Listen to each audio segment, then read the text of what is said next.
main aim for this house was that it should be very easy to build, it should be very easy to maintain, and it should be very convenient to live in.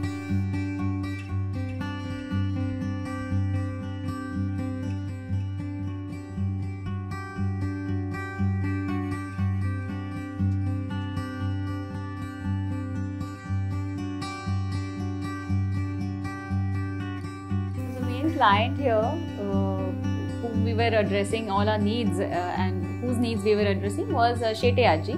The entire family was very clear that they did not want the building to be an iconic building on that road.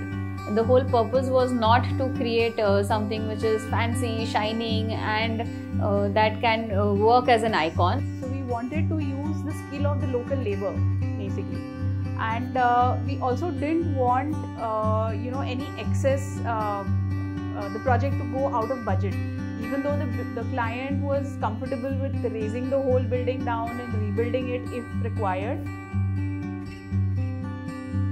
With the context of the highway that's abutting the site, this is our main Pune-Ahmednagar highway.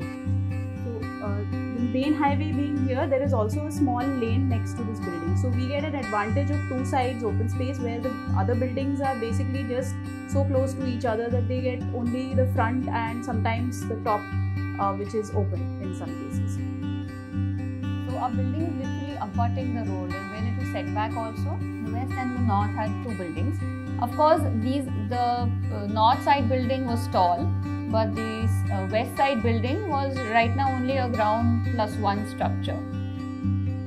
So all these buildings were mainly used for advertising and these huge 20-30 feet banners which are put up, temporary banners. But since we had the height, we had the advantage of a good view at a slightly higher level, because the road is beautiful to look at. Even the MIDC, which is towards this side, is also quite nice to look at. And of course the temple itself, the old structure, is beautiful. The entrance to the building was from this by-lane.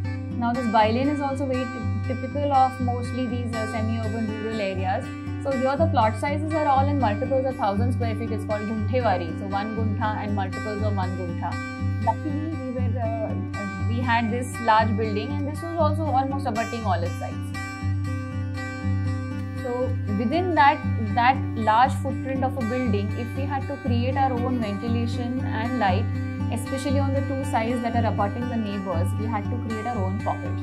The old structure always had this entry, and then you take the staircase which was on the rear side, climb up, and you enter this from the north. Like, I think that was as per Vastu that they wanted it, that they wanted a north entry. And then once you enter, then you had the floor plate. Now the earlier floor plate had these odd sort of a layout, where there was one block here, and then from one block you could enter another block, and then a third block, and then there was a terrace here. And then again I would come out, there was a little lift block too. There were a few cutouts which again were kept. There was no slab, and one could actually have a visual link to the upper floor.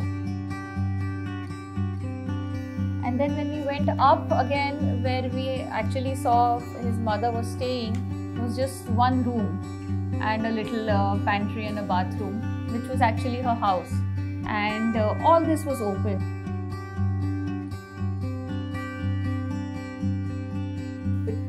With all this openness also comes problems of dust, of too much wind, and too much light and heat coming in. So because it's a highway, there is all of that which is associated with such a lot of open spaces. So we had to take care of that without compromising on the light and the openness which was existing in that building. So that was the whole intent. That is how we arrived at working on the upper two floors of the building. This became our footprint, and as you see, we created this entire garden space, and we created a pocket here, and this also continued to be used. In fact, there was a slab here, so yeah, it was like this. Now, while there was a cover here, this became open to all elements, This became the utility. You entered here and there was already a cutout here to the slab, so we utilized it as an excellent skylight. So you entered into a skylit area which was the lobby. Then you had one large space and then the master bed sort of, and there was a window that we created here, so that when Archie's bed was placed here, she could have a full view right outside to the main door. Again, the main door was here and there was also a window here, so that view was continuous from the bed till outside. A point to note was we actually gave a nice lobby here too. It had a nice rough Kota stone and we gave a good foot wash right over here. So even before entering into the main house, one could have a foot wash, keep some saman around. There was a little window which connected to the kitchen. So the lobby, a nice seat, a nice ledge unit. There was another window which connected to the long garden that we created around.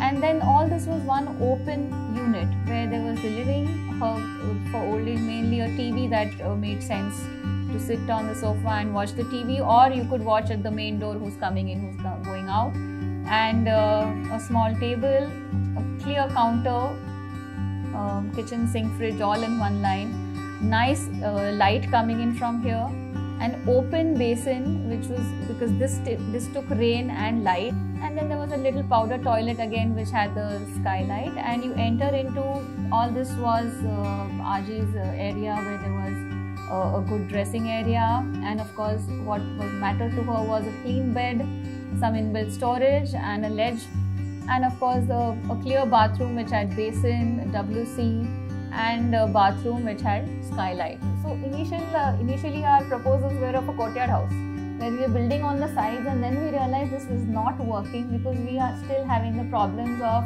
water ingress, of sound, of dust, and how do we tackle all of that. That's when we realized, having the house with a garden around actually makes sense. And that is why this entire corridor acted as a screen. It protected us from the dust to whatever extent that it could. And in fact, because we did this, it was easier for us to manage the water and plumbing, because then we could do underslung plumbing. We could ensure that all our terraces were nicely waterproof. They liked the idea of having an angan around the house, like a bungalow, like how a conventional bungalow would be. And because of this area which was covered, and you get a nice covered terrace from where you get a view of the temple complex. So most of the dust was actually coming from this side, from the southern side, but we were also getting a good light from the east and from the south side. So what was required was that this balcony should not be taking a wall, and it should not be taking something which is too heavy for the loading. And we did not want to look at any cladding materials, neither did we have at that time the knowledge of all these ready jali patterns that are available, which are actually quite famous now. So we were looking at brick and patterns of brick. So, but a hollow brick would make the weight even better, lesser. So we were looking at hollow bricks, and how would one place hollow bricks? What is the maximum loading that could go? How much can you stack? Since we didn't want something which was covering the entire screen, we decided to have a frame for it, which was mostly a fabricated frame, and the distancing was as per the block size, the brick size that we got. So if you can see over here, we have a larger opening so that so as to get a view of the temple. Over here, wherever there are openings, this side also we thought that we could get some bigger openings to get the view from this side towards the road also, and this side, where the southern side where there's a bedroom, we gave a little bit more privacy. So this is how the screen was planned out, and then it was a little bit of composition that we did along. So the upper floor plan, we realized the requirements were anyways less. It was just one room and an exterior space, so we might as well recede it further and then have maximum terraces on all sides. And you can look down from the terrace into the garden, the overlapping garden of the lower floor. Now the fenestration towards the terrace was what we worked a lot upon, because we wanted to take maximum of the views. So the best way to open up was we used a lot of glass here, but we used glass with metal. and we got that lovely terrace on this side and a terrace on this side, and we continued with the column beam structure which framed all of this. And of course we kept this side also open because it was giving the light and ventilation to the lower floor. The living, though it shows a little bit of furniture here, it did not have anything. And the bedroom was self-sufficient with a luggage rack, a little study table, a queen-sized bed and a tiny wardrobe, and a very efficient bathroom. Because the building is receding and the living areas are receding, it automatically got that privacy from the lower floor.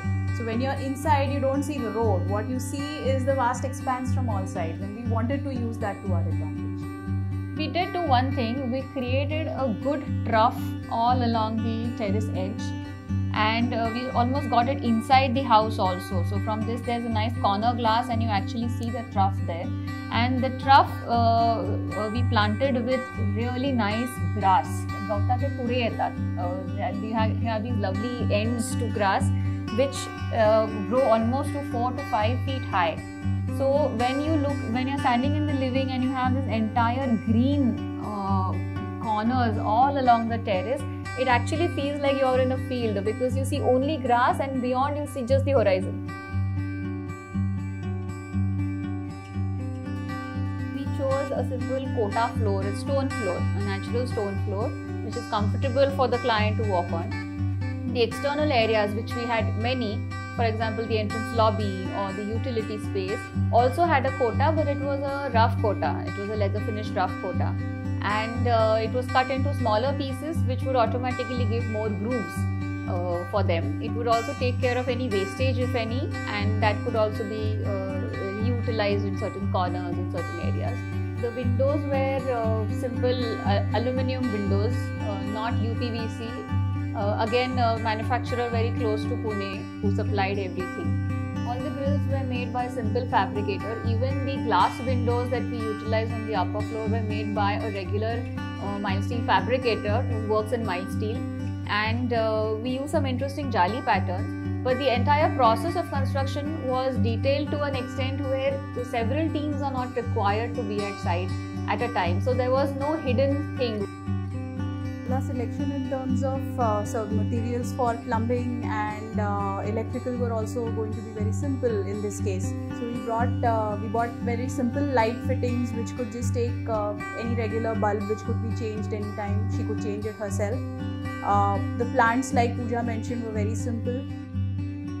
So we reduced on the wastage, we reduced on the number of materials used and the number of colors used, so that the space could look cohesive.